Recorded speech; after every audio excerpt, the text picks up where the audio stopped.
Hi, this is Kevin with Advanced Leather Solutions. With me is Jason Murray. Jason is our senior technician, and we're going to demonstrate how we do color matching on a piece of leather. So there's a couple of different techniques that Jason's going to show you today, and go ahead, Jason, take it away. Well, when I was training, one of the ways that we learned to test to see how close our color was to take a pipe cleaner, and normally we'd have a cushion, we'd flip the cushion over and there would be an exposed piece of leather, so we would then put a small little dot of color and then dry it.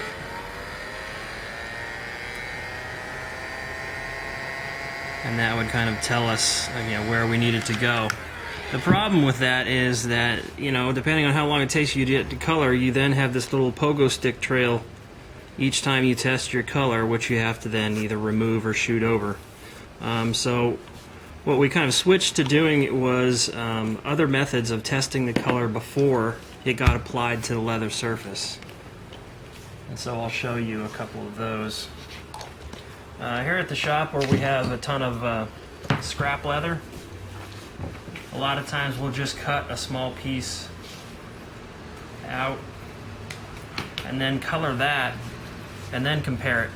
That way we're not committing any color to the leather surface that we're either restoring or repairing until the color is correct.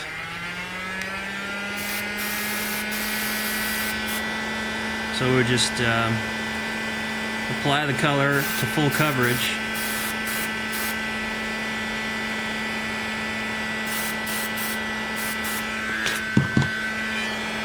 And then we can compare the sample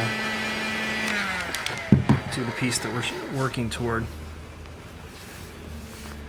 And I can tell from this sample and this that this color is a little dark, so I would need to tweak it from here. But not a lot of people have spare pieces of leather sitting around, so another option is just to take a piece of masking tape, put that down, and then shoot your color to full coverage on the piece of tape.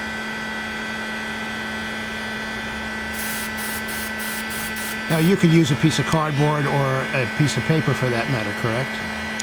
You could. I like the tape because it's non-porous. It doesn't absorb the color into itself. The problem with paper or cardboard is that it will draw moisture into itself, and the final color render is not exactly the same as it would be on a non-porous surface or on a leather surface. Got it. So then you can just take the tape, place that on there, and evaluate your piece. And there, you know exactly what your color would look like on the leather surface without actually applying it to it. Right. Okay. So this color, I needed to tweak, and so I went ahead and did that. This is the final color I got to. And now we can show you the methods for testing your color on the leather. And so what I'm going to do is I'm going to go ahead and spray over this little dot that I put on before.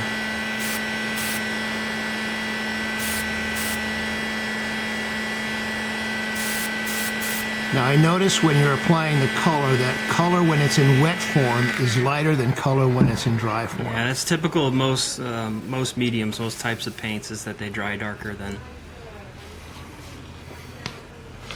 So in doing a color match, that has to always be taken into consideration. Right. And another thing I wanted to point out here is that we're going to go back to this color that was incorrect. Yes. I'm going to put this on here, and it's very difficult to pick out the difference between what you're spraying, the color that you're spraying on, and here. But when I applied it there in a very concentrated form with an edge, you could tell that it was the wrong color. But when you spray it on like this and there's no transition at all, it's difficult to see the difference between the color that you're spraying on and the color that you're aiming for. But if you, and then this is what we call a line test, if you put down a piece of tape and spray across the tape, it gives you a demarcation line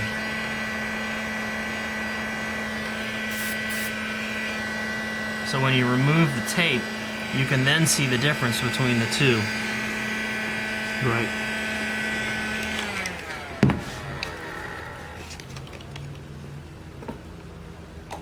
And then something else that may be of value is that we have this little tool here. It's just a piece of cardboard. We cut a little rectangle in it. And what that does is it gives you 4 clear delineations, you know, on each side. And can make it even easier to see. Right. So now we'll switch to the my final color.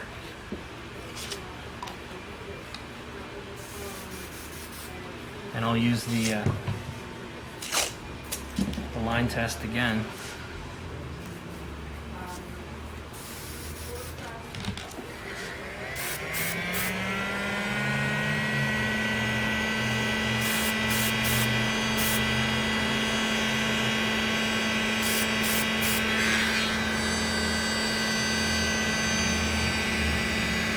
Right. So much closer. So these are good ways to apply, finish when you're going through your color match process, to apply it without committing before you know that your color is very close, and then using the line test or the box test to as you get closer and closer, it's harder to see, so having that demarcation line makes a big difference in deciding whether you're close enough to go ahead and apply color to the piece. Great. Thanks a lot, Jay. It's very, very helpful. Okay. Thank you.